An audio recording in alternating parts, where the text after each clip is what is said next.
अलीगढ़ में नुमाइश ग्राउंड स्थित कृष्णांजलि नाट्यशाला में वित्त विहीन शिक्षक महासभा जनपद शाखा की ओर से शिक्षक महासम्मेलन का आयोजन किया गया, जिसमें मुख्य अतिथि राजस्व राज्य मंत्री अनूप प्रधान ने वित्त विहीन शिक्षा में त्रुटियों की ओर ध्यान आकर्षित करने के लिए मुख्यमंत्री, माध्यमिक शिक्षा मंत्री और बेसिक शिक्षा मंत्री से मिलवाकर समस्याओं के समाधान का आश्वासन दिया।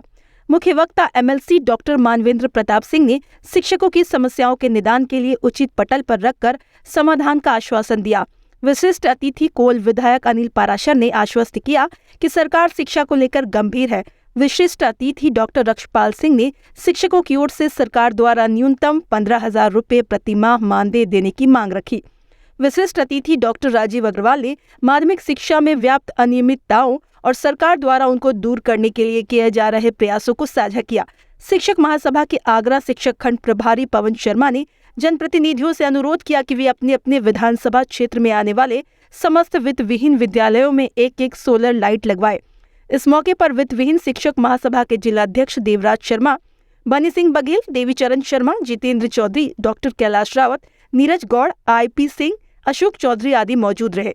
संचालन वित्त विहीन विद्यालय प्रबंधक महासभा के जिलाध्यक्ष अंतिम कुमार व शिक्षिका शालू वर्मा ने किया। इन शिक्षक महासंघ द्वारा इस कार्यक्रम का आयोजन किया गया था। इसमें मैं भी मुख्य अतिथि के रूप में यहाँ उपस्थित रहा हूँ। जो हमारे वित्त विहीन शिक्षक हैं, उन्होंने अपने कुछ महत्वपूर्ण विषय यहाँ रखे थे, तो मैंने भी आश्वासन दिया है कि जो भी इनकी समस्याएं होंगी, मैं आदरणीय मुख्यमंत्री जी सामने, इस विभाग के हमारी जो मंत्री आदरणीय गुलाब देवी जी, मैं उनके समक्ष इन विषय को रखने के लिए मेरा प्रयास रहेगा कि इनकी जो समस्याएं उनका समाधान निकल करके आए। आज कृष्णांजलि सभागार अलीगढ़ महोत्सव में वित्त विहीन शिक्षकों का सम्मेलन पहली बार हुआ है। मैं पवन शर्मा, प्रभारी आगरा शिक्षक खंड वित्त विहीन शिक्षक महासभा से। आज जो प्राइवेट विद्यालय बहुत कम पूंजी में, कम फीस में स्कूल चलाने का काम करते हैं, उनकी समस्याओं को आज के जो मुख्य अतिथि रहे हैं आदरणीय अनूप प्रधान जी, राजस्व राज्य मंत्री माननीय डॉक्टर मानवेंद्र प्रताप सिंह जी जो MLC हैं, और आदरणीय अनिल पाराशर जी जो कोल विधानसभा से विधायक हैं, प्रमुख शिक्षाविद रक्षपाल सिंह जी, डॉक्टर राजीव अग्रवाल जी, कैलाश रावत जी, बहुत सारे मित्र हमारे आज रहे हैं इस कार्यक्रम में।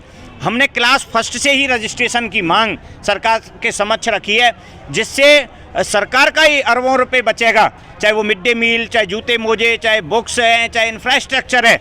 जो फर्जी नामांकन बड़े पैमाने पर होता है, उससे सरकार का बचेगा। इसके अलावा हमने विद्यालयों के लिए सोलर लाइट की मांग रखी है। बहुत कम पैसों में 3-4-5 हज़ार रुपये महीने में ये शिक्षक पढ़ाने का काम करते हैं। सरकार इनको मानदेय के रूप में राहत राशि दे। अगर ये प्राइवेट स्कूल नहीं चल रहे होते तो अरबों रुपए का राजस्व सरकार को और एक्स्ट्रा खर्च करना पड़ता। ये मात्र छोटे ही मांग में ये संतुष्ट हो जाएंगे। तो हमने इस सम्मेलन के माध्यम से आज मांग रखी है। आज शिवरात्रि का दिन है। बहुत बहुत बधाई के साथ बहुत बहुत शुभकामनाएं। धन्यवाद। विहीन शिक्षक महासभा का शिक्षक सम्मेलन इस डिस्ट्रिक्ट अलीगढ़ में प्रथम बार हुआ है, जो पूरी तरह यह शिक्षक सम्मेलन सार्थक हुआ है। जो अतिथि हमने बुलाए थे इस कार्यक्रम के संबंध में, वो हमारे अतिथि लगभग सब उपस्थित हुए हैं।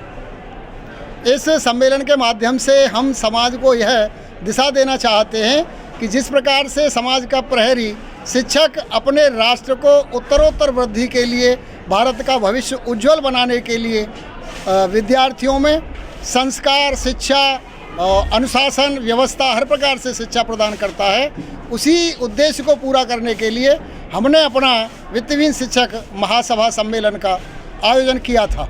शिक्षक सम्मेलन आयोजन इसलिए भी आवश्यक था क्योंकि हम सब शिक्षक समाज में अनेकानेक प्रकार से समाज को अच्छाइयाँ प्रदान करते हैं, कुरीतियों और बुराइयों को दूर करने का काम करते हैं। क्योंकि प्रथम गुरु, किसी बालक का प्रथम गुरु माँ, द्वितीय पिता, परिवार और तृतीय अध्यापक होता है। अर्थात गुरुर् ब्रह्मा गुरुर्विष्णु गुरुर्देवो महेश्वराय साक्षात परम ब्रह्म तस्मै श्री गुरुवे नमः। आज वित्त विहीन महासम्मेलन है, शिक्षक सम्मेलन, और यह सम्मेलन करने की ज़रूरत इसलिए पड़ी, काफ़ी समय से वित्त विहीन विद्यालय वाले शिक्षक संघर्ष कर रहे हैं, क्योंकि उनके साथ नाइंसाफ़ी होती रही है। अब तक वित्त विहीन शिक्षक जो है MLC के लिए वोटर भी नहीं थे, परंतु अब वोटर बन गए हैं। और जीता जागता उदाहरण है कि अलीगढ़ में भी वित्तविहीन से जो है भाई अग्रवाल साहब, आकाश अग्रवाल वित्तविहीन कोटा से ही शिक्षक चुने गए हैं। अब तक ये शिक्षक जो है वोटर नहीं थे। दूसरी विसंगति ये है कि वित्तविहीन विद्यालयों के साथ हर सरकार ने भेदभाव किया है।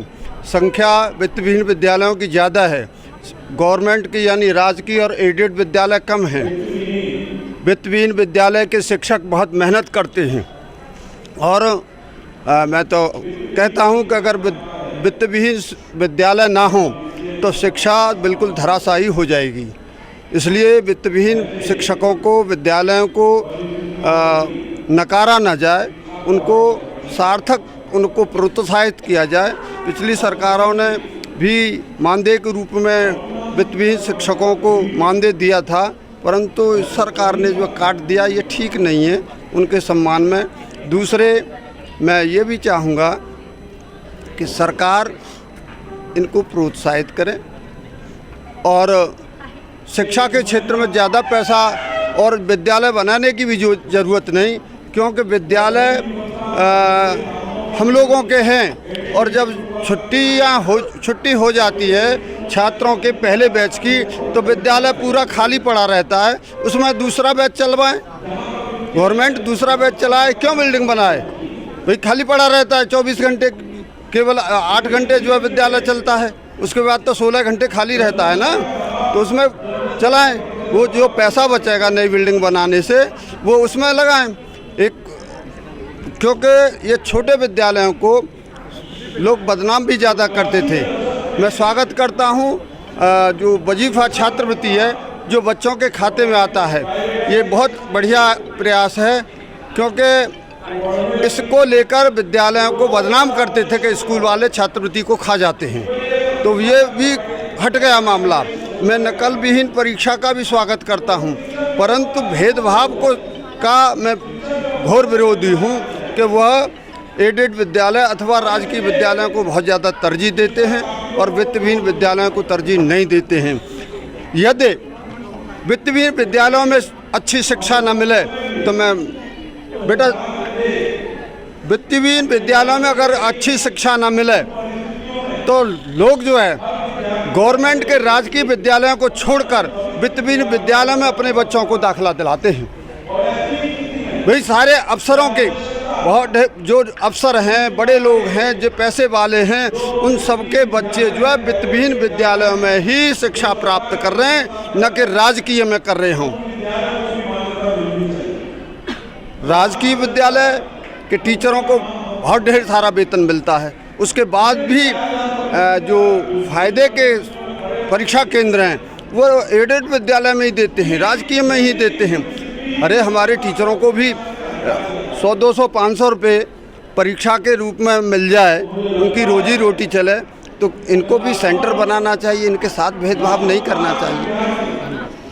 और भी ढेर सारी विसंगति हैं, क्योंकि जब वित्तविहीन जो है शिक्षक जाग उठेगा तो निश्चित वो जो है सरकार के लिए मुफीद होगा और सरकार का समर्थन करेगा।